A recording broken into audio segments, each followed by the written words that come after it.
Bom, a gente está vendo o que estrutura o planejamento. Então, a gente viu que o que é preciso para estruturar esse planejamento? Os objetivos, o objetivo maior, os objetivos menores, os conteúdos que eu vou utilizar, né? O que eu vou trabalhar, o que eu vou utilizar para alcançar esses objetivos, a avaliação que é muito importante e não só uma avaliação que vai medir resultado, porque não adianta fazer uma prova em que a gente decore para fazer isso. É o que se fazia. Eu decoro, eu respondo e depois eu nem sei mais o que é. Não, é uma avaliação significativa, uma avaliação que o resultado que venha na prova, no trabalho, na apresentação, realmente ela seja fiel àquilo que aconteceu no processo de aprendizagem. E que o aluno identifique sabendo que, não, realmente, o que eu apresentei aqui é o que eu sei. O que eu apresentei nesse trabalho é a maneira como eu sei. Então, precisa ser significativo, tá? E agora a gente vai entrar nos métodos, nas técnicas que se usa como recurso de ensino, tá? Então, aqui na página 75 vai falar que método é o conjunto de passos que começa na introdução do conteúdo e termina com a avaliação desse. Já a técnica é um recurso particular que o professor usa para realizar uma parte da aprendizagem a que o método se propõe. Então, um método de ensino pode utilizar uma ou mais técnicas diferentes para atingir os objetivos educacionais. A gente escolhe um método que a gente quer usar de trabalho, e aí a gente pode pesquisar, tem vários aí que alguns utilizam, que alguns profissionais utilizam. A gente escolhe um método, como é a linha, no que eu acredito. E dentro do que eu acredito eu vou usando as técnicas. E agora é o que o livro nos fala das principais técnicas de ensino. O livro vai trazer algumas, mas hoje a gente já tem muitas outras, tá? Então aqui, por exemplo, painel integrado, estudo de caso, grupos. Então ele vai trazer assim, ó, técnicas, tá? O que a gente pode fazer? Então, por exemplo, dentro de uma aula de escola bíblica, que a gente vem falando, né, faz tempinho. Eu vou fazer só uma aula expositiva. Por exemplo, agora, vocês estão recebendo uma aula expositiva, né? Então, eu vou fazer só uma aula expositiva. Eu vou só chegar lá e pedir para que eles leiam os textos bíblicos e deem sequência no material. Ou eu vou pedir para que cada um estude um personagem, que aparece no livro de Mateus e traga o histórico dele. Ou eu vou pedir para que cada um estude um fato que aconteceu ali e traga para a aula. Ou eu vou trazer um vídeo, vou falar lá sobre a genealogia de Jesus e eu vou trazer um vídeo falando. Depois na outra aula eu vou trazer uma música para a gente refletir sobre a crucificação. Entende? Usar recursos diferentes, técnicas diferentes. Então eu não preciso usar sempre a mesma. Eu posso mudar e isso vai enriquecer a aula, tá? Grupo de cochicho. Aí aqui ele vai trazer vários, tá? Ele vai trazer várias técnicas assim que a gente pode usar. Na página 77, ele vai falar dos recursos tecnológicos que também são importantes e hoje muito utilizados, né?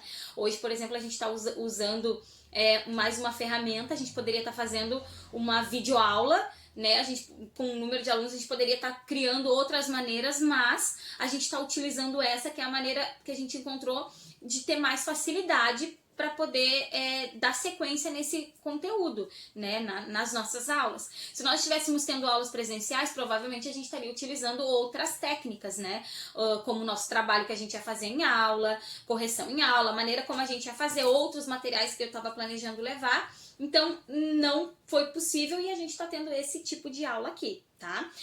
Mas os recursos tecnológicos, eles nos ajudam e muito, tá? E aí depois ele vai falar aqui sobre a aula expositiva. Por quê? Porque até hoje a aula expositiva, ela é o mais utilizado, né? Ainda o professor conduz e faz essa aula ser, na sua maior parte, expositiva, tá? Onde ele vai falar, ele vai expor. Só que vem uma herança, e aí é o que o livro vai falar aqui, vem uma herança de uma aula expositiva onde o professor detinha o poder ou o conhecimento e ele simplesmente depositava para o aluno, né? Ele simplesmente chegava, falava e era isso, estava pronto. Hoje ainda se utiliza a aula expositiva como um recurso bem válido, mas com a troca, com o respeito pelo aluno, com a compreensão que o aluno já tem sobre aquele assunto. Então não é mais o professor que detém todo o conhecimento, não. O aluno também traz o conhecimento e ele participa como um sujeito ativo do processo de aprendizagem, trazendo as suas experiências, trazendo aquilo que é significativo, enriquecendo a aula. Então essa aula expositiva ela ainda acontece, mas hoje não mais como professor detentor único do saber e o aluno simplesmente o receptor. Não. Hoje a gente fala numa troca, o professor mediando o conhecimento e trocando com o aluno. Então, quando a gente fala na igreja isso, a gente pode até falar assim de algumas pessoas que questionam muitas coisas. Não vamos falar de questionar a fé e questionar a Bíblia, mas questionar algumas questões. Então, num espaço de escola bíblica, a gente precisa ter esse tempo para que o aluno possa dizer, mas eu não pensava que era assim, mas é dessa maneira, eu penso de outra forma. Ali é o espaço de troca. A gente tem que ter muito cuidado e quando vai mediar ou dentro do propósito do nosso livro, né, que vocês possam ser professores reflexivos, no momento em que vocês estiverem dando uma aula ou até mesmo levando um estudo para a igreja, vocês não detêm todo o conhecimento. A gente fala aquilo que sabe ou aquilo que estudou, enfim, que aprendeu, mas o que volta do aluno tem que ser entendido.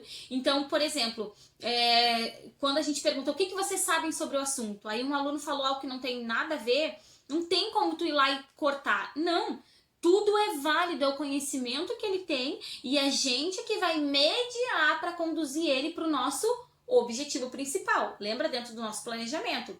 Se eu chego no final da minha aula e eu vejo que a minha turma não aprendeu ou não conseguiu adquirir, não conseguiu absorver aquilo que eu esperava, então eu preciso repensar a minha prática e eu preciso entrar na sala de aula no próximo dia com uma outra maneira, uma outra técnica, porque isso é muito importante também. O que serve para um grupo não serve para o outro.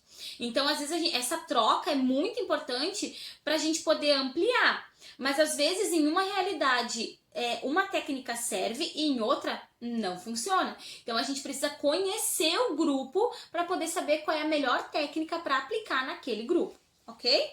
Aí, na página 79, ele vai trazer, então, como é uma aula expositiva tradicional e como é uma aula expositiva, então, contemporânea, tá? Que é a que a gente precisa fazer.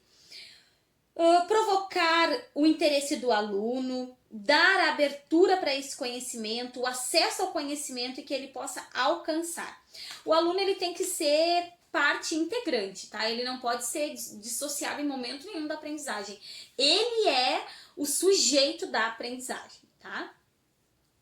E aí, depois, então, a gente tem um resumo de todo o nosso capítulo. Eu acho que eu falei demais, né? Eu me empolgo um pouco quando começo a falar dessa parte, mas espero que tenha sido bem válido, tá? E para qualquer dúvida eu tô à disposição. Não vou me alongar mais, senão o vídeo vai ficar muito maior, tá bom? Fiquem na paz, Deus abençoe e até a próxima, tá?